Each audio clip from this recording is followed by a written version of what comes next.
அட சூனிய கிழவி, நீ இப்படிப்பட்ட ஒரு சூனிய கிழவின்னு சொல்லிட்டு தெரியாமல் போயிடுச்சு அப்படின்ற மாதிரி கெனிஷாவை பற்றி நம்ம ஜெயம் ரவி வந்து பார்த்தீங்கன்னா சொல்லும் பொழுது அந்த பொண்ணுக்கு ஒன்றுமே தெரியாது.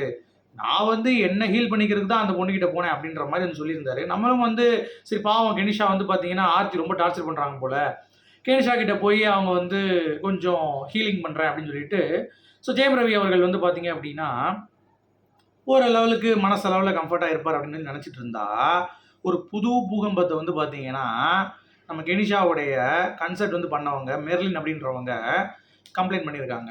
அதாவது இவங்க மேலே அவ்வளோ தூரம் பொறுமையாக இருந்து, அதாவது எப்படி இந்த பொண்ணு அவ்வளோ பொறுமையாக இருக்காங்க அப்படிங்கிறது தெரில. நான் மெர்லினை சொல்கிறேன். ஏன்னா நமக்கெல்லாம் வந்து சும்மா ஒரு வார்த்தை சொன்னாலே கோவம் வந்துடும். யாரா நீ பேசுறது மூடிட்டு போடா அப்படின்னு சொல்லிடுவோம். இத்தனைக்கும் அது வந்து பெரிய ஒரு அகால் துகாலும் கிடையாது. சாதாரண வந்து பார்த்தீங்கன்னா ஒரு பாடகி தான். பெரிய இன்டர்நேஷ்னல் லெவல் பாடகியோ இல்லை வந்து தமிழ்நாட்டை கலக்கிட்டு இருக்க பாடகியோ வந்து கிடையாது. அப்படி இருந்தும் ஏன் வந்து மெர்லின் அவங்களுடைய பொறுமை இதெல்லாம் வந்து பார்த்தீங்கன்னா ரொம்ப வியப்பாக இருந்துச்சு.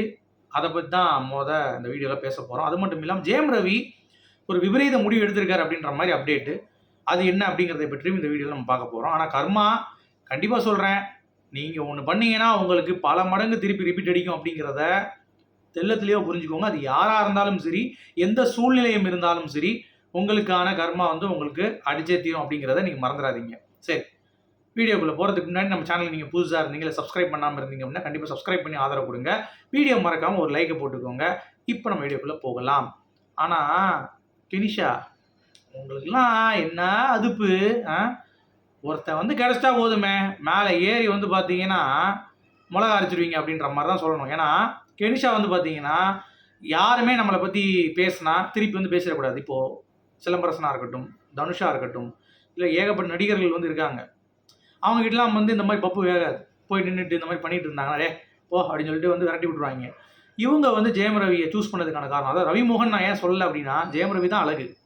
ரவிமோகன் அப்படிங்கிறது இனிமேல் ஜெயம் ரவின்னு வச்சாருன்னா அவருடைய லைஃப் வந்து இன்னும் பல மடங்கு நல்லா இருக்கும்னு நினைக்கிறேன். ஏன்னா ரவிமோகன் என்னைக்கு வச்சார் அன்னிலேருந்து அவருக்கான பிரச்சனை வந்து சூழ்ந்துட்டு இருக்கு அப்படிங்கிறது நம்ம கூட நினைச்சோம். ஆர்த்தி ரவி தான் வந்து பெரிய காரணம் போல, ஜெயம் ரவி இப்படிப்பட்ட ஒரு அப்ராணி பிள்ளையை வச்சு கூட வாழ முடியாமல் இருக்காங்களே அப்படின்ற மாதிரி நிறைய மக்கள் வந்து அவங்களுடைய கருத்துக்களை வந்து தெரிவித்தாங்க. நானும் அப்படிதான் நினச்சிட்டு இருந்தேன், ஒருவேளை நம்ம நினைக்கிறது தான் தப்பாக இருக்குமோ அப்படின்ற மாதிரி. ஆனால் உண்மை என்ன அப்படின்னு பார்த்தீங்கன்னா நம்ம ஆர்த்தி ரவியே எவ்வளோ பரவாயில்ல அப்படின்ற மாதிரி நம்ம சொல்லி ஆகணும். ஏன்னா அந்த அளவுக்கு ஒரு சம்பவம் தான் இன்னைக்கு நடந்திருக்கு. அதாவது ஜெயம் ரவி வந்து பார்த்தீங்கன்னா ஒரு முடிவு எடுத்திருக்காரு, இனிமேல் நான் ஃபோக்கஸ் பண்ணுறது படத்தை மட்டும்தான், வேறு எதுவும் கிடையாது. என்னுடைய ரசிகர்கள் நான் ஏமாற்ற மாட்டேன். நான் வந்து சில நாட்களுக்கு முன்னாடி பேசியிருந்தேன் ஒரு காணொலியில், ரொம்ப உணர்ச்சிப்பட்டு நான் வந்து படம் நடிக்க மாட்டேன் அப்படிலாம் பேசியிருந்தேன். அப்படிலாம் கிடையவே கிடையாது. எனக்கு எப்பயுமே சோறு போடுறது என்னோடய ரசிகர்கள் தான்.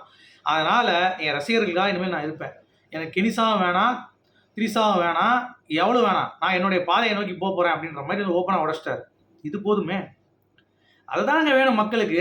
நீங்கள் பாட்டு நடிங்க, உங்களுக்கான இது வந்து பார்த்தீங்கன்னா கண்டிப்பாக கிடைக்கும். சரியா? திரிசா இல்லைன்னா திவ்யா அப்படின்ற மாதிரி, கெனிசா இல்லைனா ஆர்த்தி அப்படின்னு கிடையாது, இல்லை ஆர்த்தி இல்லைனா கெனிசா அப்படின்றது கிடையாது. உங்களுடைய லைஃப்பை நீங்கள் வந்து மூவ் பண்ணிட்டு போனீங்கன்னா அடுத்து உங்களுக்கான வாழ்க்கை துணையோ உங்களுக்கு பிடிச்ச மாதிரியோ வருவாங்க.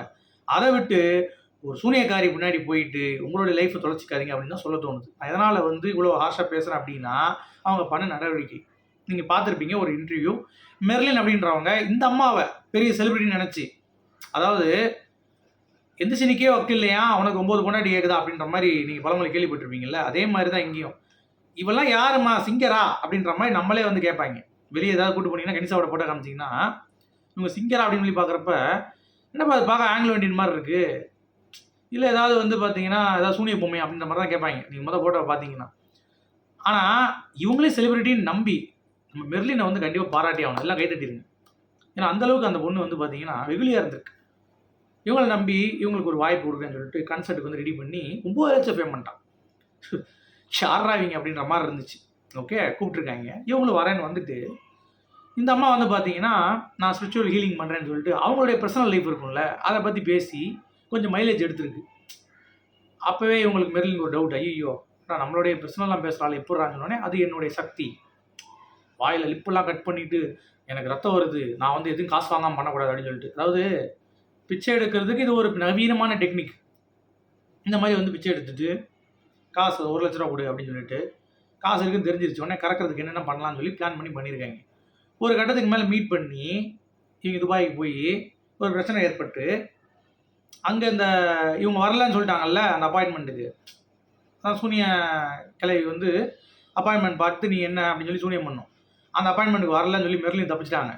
உடனே என்ன பண்ணியிருக்கு, நான் கன்சர்ட்டுக்கு வரமாட்டேன் அப்படின்ற மாதிரி பில்டப் பண்ணி அந்த பொண்ணை நாரடிச்சிருக்கு இன்ஸ்டாகிராமில். அது இது நமக்கு வந்துட்டு இருந்துச்சுல, என்னடா அது கெனிஷாவை நம்பி கன்சர்ட் அப்படின்னு நம்மளே வந்து அந்த டைம் பேசியிருந்தோம். ஆனாலும் அவ்வளோ மெசேஜ், இவெல்லாம் ஒரு மனுஷியா மெர்லின்லாம் அப்படின்ற மாதிரிலாம் வந்து போட்டு கொண்டு வெளியிருச்சு.